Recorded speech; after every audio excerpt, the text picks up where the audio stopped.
Donc je vais roquer, j'ai roqué des idées de sacrifice ici. Après, je suis pas convaincu que ça soit directement la meilleure solution. Pour l'instant, je me prends pas trop la tête comme vous le voyez. Ah bah si, vous voyez, j'ai fait une première erreur, je viens de laisser un pion. Bonjour tout le monde, bienvenue pour cette dernière partie que je vais jouer du coup contre Anne Solène et je commence avec les noirs, du coup c'est chouette. Allez, donc 4, 5 et on va voir ce qu'elle va me jouer. Allez, c'est parti.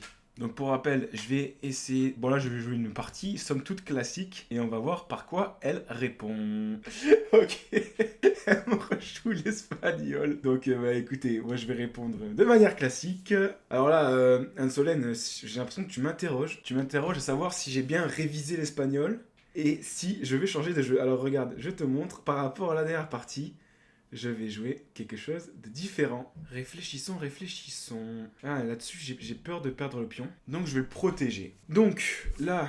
Alors, moi, du coup, vu que je connais pas trop la théorie, j'ai pas envie de me prendre ça, mais... Allez, je vais développer une pièce. Donc bon, vous le voyez comme dans la deuxième partie, je parle beaucoup moins. Je vais essayer de jouer un peu plus rapidement, mais quand même d'essayer de commenter les coups tout en vous expliquant comment je joue cette partie. Donc on a joué complètement différemment par rapport à la première, hein, malgré la même ouverture. Donc on va essayer de voir un petit peu comment elle peut continuer à jouer. Et on va essayer surtout de réfléchir selon les principes de la base aux échecs. Donc ceux qui ne connaissent pas la chaîne, je vous invite fortement à aller la regarder. Je vous la mettrai soit en description, soit en commentaire, pour que vous puissiez aller faire un tour là-dessus. Parce que, entre guillemets, la base aux échecs, c'est un peu mon coach. Et je crois que j'ai gagné au moins 200 points grâce à cette chaîne. Donc, on va regarder qu'est-ce qui t'a attaqué. On va faire le scan. Hein, on va regarder qu'est-ce qui t'a attaqué, qu'est-ce qui est défendu. Et on va ensuite...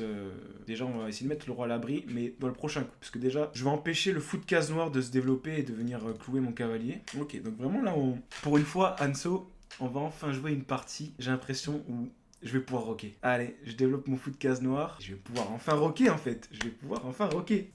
Ah, je suis content. Bon, on va essayer de garder son sang-froid et d'analyser correctement cette partie. Donc j'imagine que là, va essayer de développer son cavalier. Et moi, le prochain coup, ça va être le roc. On est vraiment sur une position quasi symétrique. Et je vais essayer de sauver l'honneur. Donc ok, si elle fait ça, j'imagine, c'est que peut-être qu'elle veut pousser un pion, j'en sais rien. C'est vrai que naturellement, on développe plutôt son cavalier sur cette case-là. Alors peut-être qu'elle a l'objectif de rapatrier tous ses cavaliers pour attaquer mon roi, ce qui n'est pas une mauvaise chose en soi pour elle. Donc je vais rocker, j'ai rocké.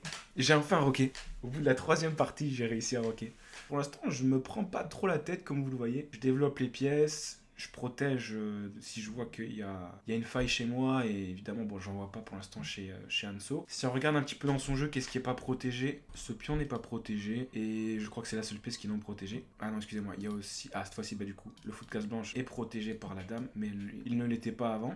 C'est un bon coup, elle veut prendre le centre, c'est un bon coup, et je vois que mon cavalier ici n'a pas trop de cases de repli, si ce n'est celui-là, et ça, c'est un peu embêtant. Alors, je vais bouger ma dame, comme ça me fera une case de repli pour mon cavalier, pour rebondir, essayer de rebondir un moment sur cette case. Comme ça pourra peut-être créer des échanges et simplifier un petit peu la position. Ou C3, c'est pour ensuite faire D4, pour prendre le centre. Le problème, c'est que est-ce que je peux prendre une fourchette là? Non, pas du tout. Est-ce qu'elle peut un peu dégommer mon centre? Oui. Hormis ça, ok, je vois qu'elle veut vraiment jouer sur le centre. Ici, je vois pas trop de problème. J'aimerais bien quand même mettre ma reine, la sortir de la 8ème rangée. Alors, je sais pas trop comment je peux faire, entre guillemets. Est-ce que c'est intéressant de jouer ce coup-là? Je suis pas sûr. Je peux peut-être contre-attaquer sur le côté. Je sais pas. Allez, dans le doute, je vais le faire. Est-ce que je fais vraiment ça? Ce serait peut-être une première erreur. Parce qu'en fait, j'ai envie vraiment de développer ma reine. Et ensuite, connecter les tours. Ce serait mon objectif. Et peut-être sûrement procéder à un échange ici. Allez, bah on va essayer. Je pense que je développe mal ma reine. Je suis pas sûr que ce soit un excellent coup ce que je fais, mais allons-y, je le joue. Mon objectif, c'est de pouvoir laisser une case à mon cavalier et de pouvoir le rapatrier et le faire jouer autrement. Mais concrètement, elle est en train d'appuyer le centre. Alors, est-ce qu'il faut que je conteste sur les côtés? Peut-être. Moi, j'aurais bien faire... Moi, je pense qu'à force, elle connaît un petit peu ma manière de jouer, étant donné qu'elle a vu un peu comment je construis ma partie. Moi, mon objectif, c'est de sortir, de faire jouer mes pièces le plus vite possible, de les rendre actives, de créer des dangers. Après, ce coup, c'est vrai que ce coup de dame est pas si mauvais parce que je pourrais avoir des idées de sacrifice ici. Après, je suis pas convaincu que ça soit directement la meilleure solution. En fin de compte, je pense que là, si elle réfléchit, c'est qu'elle a dû le voir. Ok, je vois. Je me demande vraiment si... Qu'est-ce qui se passe si je sacrifie le fou ici, qu'elle prend, que je reprenne et que je mets mon cavalier ici? Comment on peut réagir à ça? Ah, peut-être par ça. Ouais, ça m'a l'air d'être le bon coup. Ok. Est-ce que je joue ce coup-là maintenant? Autant peut-être réattaquer au centre? Allez, on va jouer ça. Je suis pas sûr que ce soit un très bon coup, mais je le joue. Comme ça, je pourrais déplacer mon cavalier et aller l'amener ici peut-être. Alors je vous avoue que je suis un peu stressé, je sais pas pourquoi aujourd'hui, je me sens un peu stressé. Est-ce que c'est parce que j'ai perdu les deux parties avant et que j'ai la pression de devoir gagner? Peut-être un peu. Mais en réalité, que je gagne ou que je perde, le plus intéressant dans ces vidéos-là, c'est les analyses de parties, c'est la manière dont je joue, dont je construis mes parties et qu'est-ce que j'essaie de faire. Ok, donc elle ressort complètement son fou. Ah, oh. Je sais que la position qu'elle a là, un jour pourrait arriver une dame ici et une attaque ici de mat. Alors déjà ça me fait un peu peur. Comment je pourrais la parer? Déjà, je suis en train de réfléchir à ça. C'est pas bon. Cavalier ici, il faut qu'il y soit. Ah, ce fou de case noire, il faut qu'il joue. S'il joue pas, c'est pas bon. Mon cavalier, j'aimerais bien le mettre peut-être ici. Ou alors j'aimerais bien bouger ce cavalier pour aller jouer comme ça. Alors quelle est la meilleure option? D'abord ça, mais ça me mène à quoi ça? J'ai pas l'impression d'avoir de progression utile. Parce que même si je suis là, je trouve pas que ce soit une super case. Peut-être que c'est mieux de commencer par ça et d'aller attaquer directement ici. Ça m'a l'air d'être une bonne option. Ça libère mon fou, parce qu'il joue pas à mon fou pour l'instant. Est-ce que je peux avancer au centre? C'est pas une mauvaise idée, mais après je vois pas forcément d'utilité là. Le centre a l'air assez fermé pour l'instant. Bon allez, je vais jouer ce coup-là. C'est un plan comme un autre. L'objectif c'est d'ouvrir cette colonne peut-être pour ma tour et ensuite je remettrai peut-être mon cavalier ici. Parce que comme je l'imagine que son plan ça va être d'ouvrir maintenant le centre, de jouer avec son cavalier d'une certaine manière, de mettre sa dame sur la case D3 et à un moment de venir créer une attaque de mat. Donc c'est pour ça que ce coup-là, F5, je l'anticipe déjà. Moi, à mon avis, son plan d'attaque, son meilleur plan d'attaque, ça va être ça. Ou en tout cas de jouer avec ses fous et de braquer des attaques qui peuvent faire très mal. Bon, au niveau du temps, il va falloir qu'on joue plus rapidement. J'ai l'impression que c'est un peu notre problème à Hanso et à moi. C'est le fait qu'on joue assez lentement. Je sais que dans pas mal de mes parties, je perds souvent vers la fin, soit parce que je fais une erreur, une grosse gaffe, parce que justement j'ai plus de temps et je fais une énorme gaffe. Ok, ça c'est pas mal ça. C'est pas mal parce que du coup ça prépare la poussée ici et la dame en D3. Et ça, vu que faut vraiment que j'arrive à contrôler cette case, que j'arrive à mettre mon cavalier ici. Et allez, j'ai le temps de le faire là, j'ai le temps de le faire. Et si je peux fermer la position, ça serait encore mieux. C'est-à-dire que si elle prend pas là, je ferme la position d'une manière, peut-être même en faisant F4.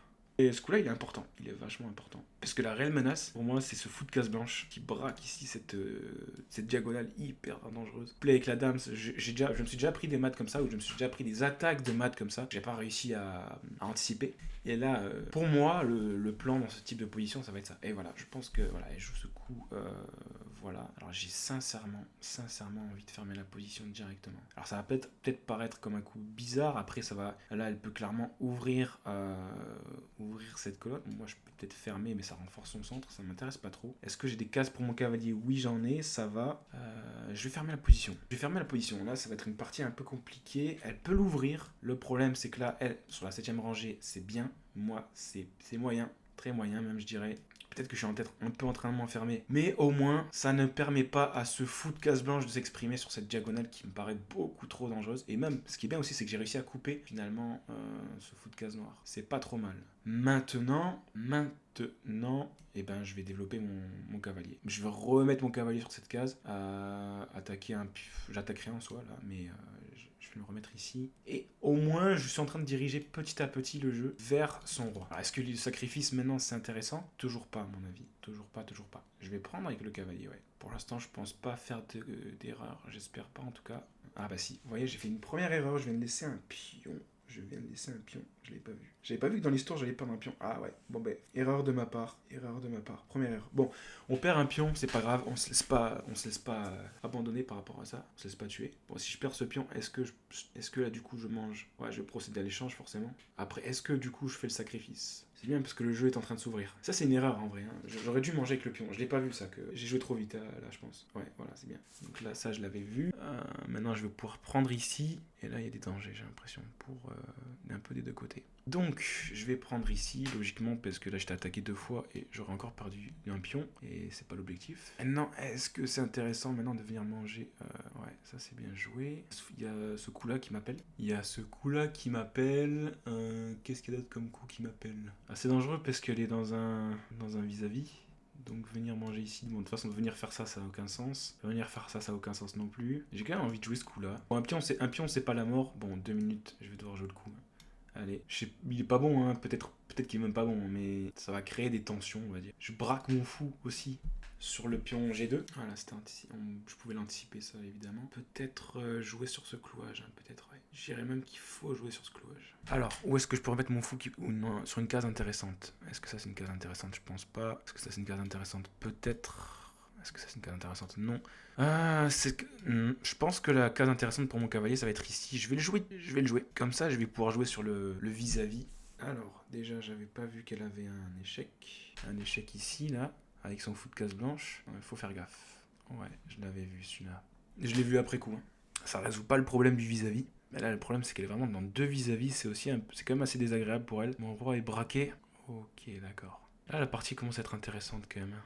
J'ai envie de changer ce fou quand même. Ouais. On va jouer ça. Alors, avec quoi je reprends? Bah, logique, je vais reprendre avec mon cavalier. Hein. Aïe, aïe, le temps commence à s'effriter.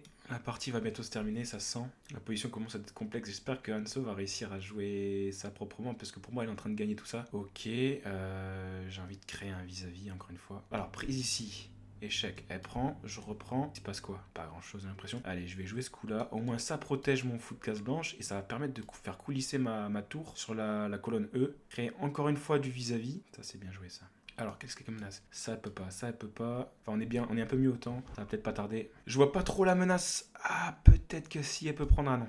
Non, j'ai cru. Alors, le coup d'après, à mon avis, c'est... Ah, ouais. Moi, j'aime pas être dans les vis-à-vis. Je vais pas rester dans les vis-à-vis. Je sors du vis-à-vis, et peut-être l'objectif, ça va être de mettre la dame en B7 pour aller... aller Hanso. Ok, l'objectif, à mon avis, pour moi, ça va être maintenant de pousser ici. Donc, je vais jouer ce coup-là. Peut-être que je loupe des tactiques, hein. Mais mon objectif maintenant, c'est de pousser ici. Ah, ça c'est... Ok, ça c'est bien joué. Je vais essayer de remettre mes tours là où ça peut s'ouvrir. Parce que là, on va jouer un petit peu sur là où ça s'ouvre. Ouais, j'espère qu'elle va jouer assez rapidement. J'espère qu'elle va pas trouver un moyen de me faire échec à mat quand même. Ok. 12 secondes. Oh, bien joué ça. Bien joué. Propre. 7 secondes. Ouais, c'était mon intention de base. Je vais pousser ici. Oh. Elle va bien jouer Hanso. C'est vraiment un 3 sur 3 pour toi. J'arriverai vraiment pas à te battre. Hein. Bon, bah, très belle partie. Je pense que là, il y a encore tellement de choses à analyser. J'étais pas confiant, ben là, c'est matérialisé, quoi. Une nouvelle défaite.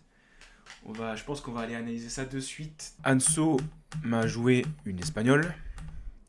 Et cette fois-ci, au lieu de répondre par B5 directement, j'ai joué cavalier F6. Je vais découper l'analyse en deux parties.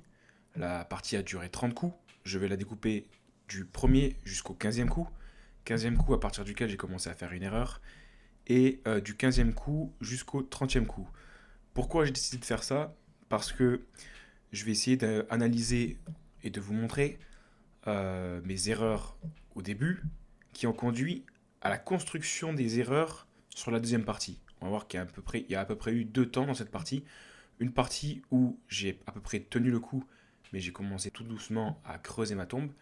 Et la deuxième partie où, ayant eu les mauvaises bases, j'ai commencé à faire des erreurs qui ont conduit à la défaite. Donc on est parti. En fait, je ne vais pas commenter tous les coups. Vous connaissez, pour ceux qui me suivent déjà, la manière dont je joue. Mon objectif, c'est toujours de me développer. C'est toujours de protéger mes pièces et de mettre le roi à l'abri, grosso modo. De respecter les principes de base aux échecs. Donc je vais m'arrêter. Alors, seul coup à la limite dont je peux parler, c'est ce coup-là, H6, pour empêcher du coup la venue du fou en G5. Et donc ce coup pour moi il était un peu important parce que très souvent dans les italiennes, dans les espagnols, les fous en G5 c'est toujours problématique. On est arrivé sur cette position, donc dans la première partie du coup du 1er au 14e, il n'y a pas eu de grosses erreurs, il n'y a pas eu d'imprécision. Par contre, c'est à partir du moment où j'ai roqué, on va dire que là on va commencer à avoir des... Vous allez comprendre que l'espagnol en fait je ne la maîtrisais pas, je maîtrise vraiment pas cette ouverture.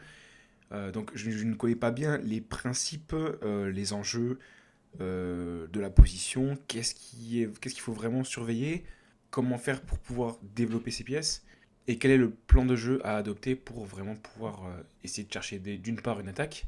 Donc concrètement, ce qui s'est passé, c'est que une fois qu'elle a joué du coup C3, moi j'ai joué Dame C8. Alors déjà, bon, l'ordinateur le note comme un coup bon. Je le note comme un coup qui commence en fait, pour moi c'est un coup qui commence en fait à montrer mon incompréhension du jeu et qui montre que stratégiquement je suis en train de perdre du temps et j'ai pas les meilleures idées pour pouvoir continuer à progresser. Alors même si ce coup en soi il pourrait être intéressant, Parce qu'on voit que couplé au fou, il pourrait y avoir peut-être à un moment, c'est peut-être un peu naïf comme plan, un sacrifice. Mais hormis ça, ce coup-là, il ne permet pas en fait de relier les tours.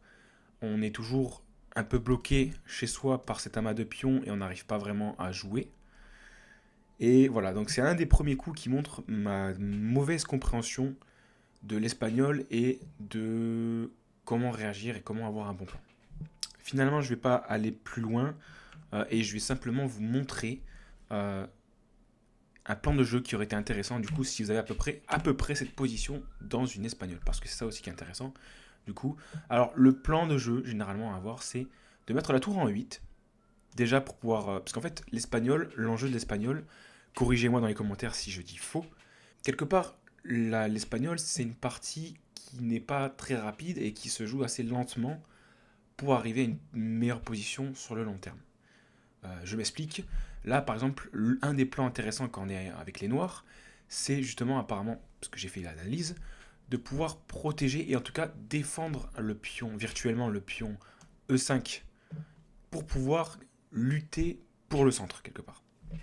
Parce que vous allez voir au fur et à mesure de la partie, Hanso, si elle a joué C3, c'est pas pour rien, c'est un coup très important dans l'espagnol, je le sais maintenant, après analyse, parce que ça vient vraiment montrer que l'objectif, c'est de prendre le centre.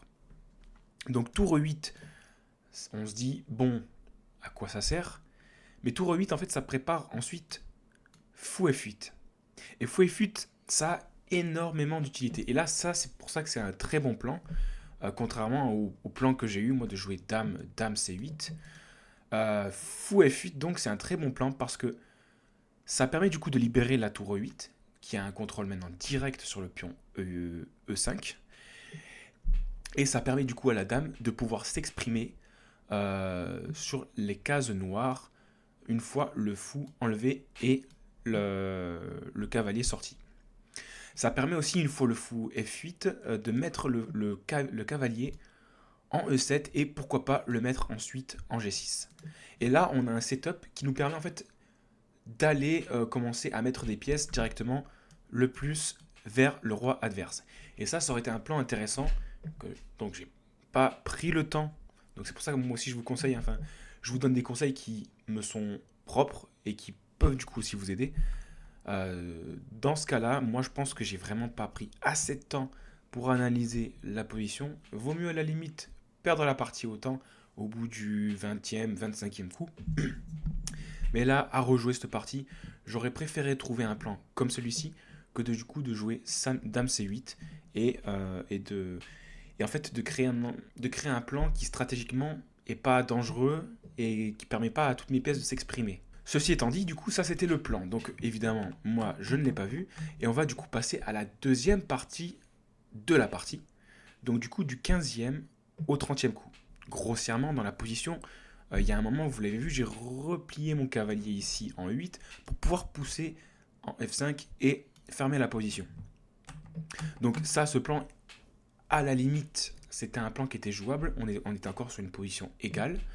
Par contre, Hanso, et ça je n'ai pas fait suffisamment attention, elle luttait vraiment pour le centre et j'ai pas pris en compte, calculé, qu'est-ce que ça pouvait donner les échanges. Donc, 15e coup et première erreur dans la position, c'est celle-ci. Alors, c'est vrai qu'elle n'est pas évidente. Déjà, pour moi qui est un joueur amateur, elle n'est pas évidente à comprendre, mais pour un joueur débutant, elle le sera encore moins. Alors, je vais vous montrer pourquoi c'était une erreur, et pourquoi en fait à la base, pourquoi il aurait fallu jouer G5. Et G5 en plus, ça peut faire peur, parce que vous bougez encore une fois un pion qui est devant votre roi, et vous pouvez vous exposer à des graves problèmes. Mais en fait, moi-même, en fait, je pourrais pas vous expliquer concrètement pourquoi c'est une erreur. Après, je pense qu'en fait, c'était ok de jouer ce coup. C'était ok de jouer ce coup cavalier F6. Mais par contre, je vais vous montrer la ligne qui aurait pu créer beaucoup de danger. Parce que la lutte dans l'espagnol, elle est au centre et vous allez voir pourquoi et vous allez comprendre pourquoi. Donc, alors, en jouant ce coup, là, Hanso avait super bien joué, donc elle avait ouvert les lignes, c'était très bien. Dans la seconde partie, j'ai fait beaucoup d'erreurs. Beaucoup d'imprécisions, beaucoup d'erreurs, dont je dirais que la plus grosse c'est celle-ci, c'est quand j'ai pris avec mon cavalier, en oubliant complètement le fait qu'il y avait un pion qui était en l'air. Ça, c'est pour moi, c'était la plus grosse erreur de la partie, hors l'échec et mat que vous avez pu voir, parce que j'ai pas vu que j'allais perdre un pion dans l'histoire. Donc, si j'avais pris ici, même si j'avais pris ici avec le pion, Hanso avait un coup qui était, peut-être qu'à mon avis, il ne l'aurait pas vu, mais ça peut vous montrer pourquoi en fait cavalier F6 c'était une erreur. Parce qu'ici, elle avait le coup brillant, fou prend F4. Avec l'idée que si je reprenais son fou avec E prend F4, elle pouvait pousser. Et c'est pour ça que je vous disais que du coup, l'espagnol, aujourd'hui, maintenant, je le comprends, c'est vraiment une lutte du centre et que un pion comme ça peut faire extrêmement mal lorsqu'il est mobile. Grâce à ce coup-là, elle va prendre le centre et là, le coup que l'ordinateur conseille, ce n'est même pas de chercher à sauver ce cavalier, c'est de répondre par fou F5. Alors, je ne vais pas vous montrer la suite parce que ça serait trop long, mais c'est pour vous montrer que vraiment la partie aurait pu être bien plus compliquée que ça. Comme je vous l'ai dit du coup dans cette seconde partie, du coup du 15e au 30e coup quand je me suis fait mater, j'ai fait une succession de micro-erreurs, même si là dans l'histoire c'était pas si inintéressant de venir clouer le pion E4, pardon. C'était aussi, je trouve que c'est pas forcément une très bonne idée et un très bon plan, parce que mon fou n'était pas protégé. Et déjà que ma position était assez désorganisée, je pense qu'il aurait fallu réagir d'une autre manière. On arrive sur la fin de la partie, là où vraiment c'est un peu l'apothéose de ma position qui se dégringole complètement. Donc déjà, d'une part, déjà aussi, pour revenir à ce 15e coup, ce moment où j'ai pris avec le cavalier et non avec le pion, c'est Sylvain Raviot, si je dis pas de bêtises, un collègue du coup à Hanso, qui a analysé ma partie et qui m'a fait un retour. Merci à lui d'ailleurs pour ce retour qui est très intéressant. Le problème aussi de cette prise au-delà de la perte d'un pion, c'est que je vais me retrouver finalement avec un pion non en E5, mais un pion qui est en D6.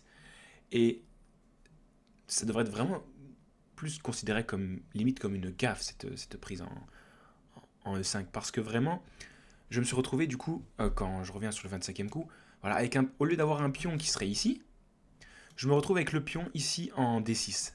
Et ça, vraiment, ça fait que vraiment le centre, elle a vraiment pu le gagner. Et c'est ce qui lui a donné énormément d'opportunités, du coup, pour me mater. Venons-en au plan de jeu qui a été aussi une grosse erreur, une grosse lacune stratégique. C'est mon plan Dame C8, Dame B7. Dame C8, Dame B7. Alors pourquoi c'est une énorme erreur stratégique? Parce que ma dame n'est plus là pour protéger. Sachant que je suis en position défavorable, si j'avais eu un peu de bon sens, dans la partie, je l'aurais compris. Après, faute de temps, évidemment, pour étudier mieux stratégiquement comment j'étais dans la position. Mais ce n'est pas une excuse. Et pour pouvoir vous faire progresser aussi, je suis obligé de mettre en avant un petit peu mes erreurs. Même si dans l'histoire, en fait, mon idée, c'était de sortir du vis-à-vis. Ce sont des plans qui restent un peu naïfs. Parce que je voulais quand même protéger ce fou quelque part. C'est pour ça que j'ai mis ma dame ensuite en B7.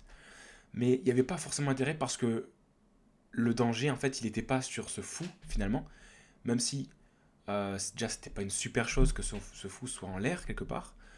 Mais ça, c'était déjà une erreur que j'avais fait avant. C'est pour ça qu'en fait, cette partie, c'est une accumulation de petites erreurs au niveau des positions qui ont fait que j'en suis arrivé à craquer complètement à la fin. Là, il y a deux coups de tour qui sont des erreurs.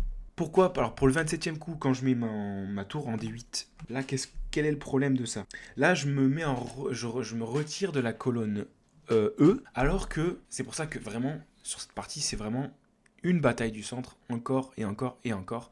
Et il ne faut pas relâcher, surtout quand il y a un pion qui peut avancer et qui peut créer des failles. Ça, du coup, j'avais pas la notion, je l'ai pas vu. Ensuite, c'était tour E8. Alors là, évidemment, je pense que, vous l'avez tous vu. La dame, ça, c'est un truc que peut-être que j'ai du mal à voir. Peut-être les clouages comme ça en diagonale. Ou en tout cas, peut-être par manque de temps aussi. Hein.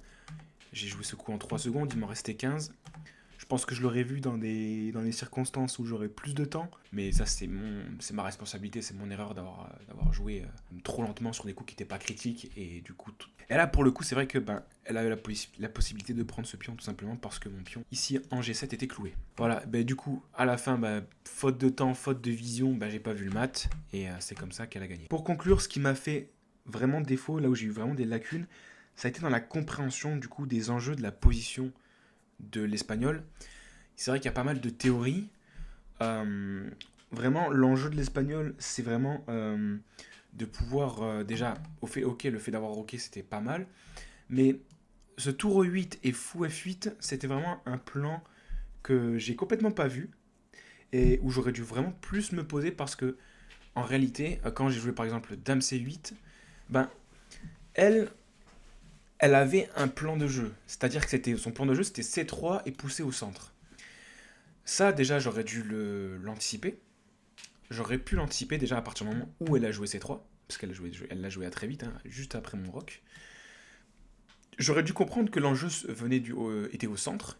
Et là, peut-être que j'aurais eu l'idée du coup de mettre tour E8 et mettre le fou en F8 et essayer de trouver un plan pour rediriger mes pièces vers son roi. Là, c'était vraiment une lacune au niveau du développement des pièces. Vu que je ne savais pas trop quoi faire, du coup, j'ai essayé de fermer la position, pour lui empêcher de mener des attaques de mat, notamment dame fou. Et ça se limitait là, hors l'envie de développer mes pièces sur des meilleures cases. Et le problème, c'est que j'ai occulté, du coup, à un moment donné dans la partie, la prise du centre. Ce qui était pourtant en fait l'enjeu majeur, l'enjeu numéro 1 de la position espagnole. Voilà, j'espère que ce que j'ai pu vous apporter du coup dans cette vidéo vous apportera un petit peu plus, notamment sur la partie espagnole, comment je l'ai appréhendé du coup avec ma version de jeu qui est plus orientée base aux échecs. Je vous mettrai du coup le lien de la chaîne en description ou en commentaire. Et si vous souhaitez aller plus loin, tapez tout simplement partie espagnole échec. Vous avez Blitzstream, Julien Song, mais encore d'autres comme Mark Kenen qui peuvent vous apporter énormément par rapport à cette ouverture. Et vous avez même une vidéo qui date d'il y a 11 ans que j'ai regardé qui est très très bien expliquée, qui permet un peu mieux comprendre les enjeux de la position. Et parce que c'est vraiment une partie pas facile quand vous jouez une espagnole. Voilà. Allez, je vous dis à très vite pour une prochaine vidéo.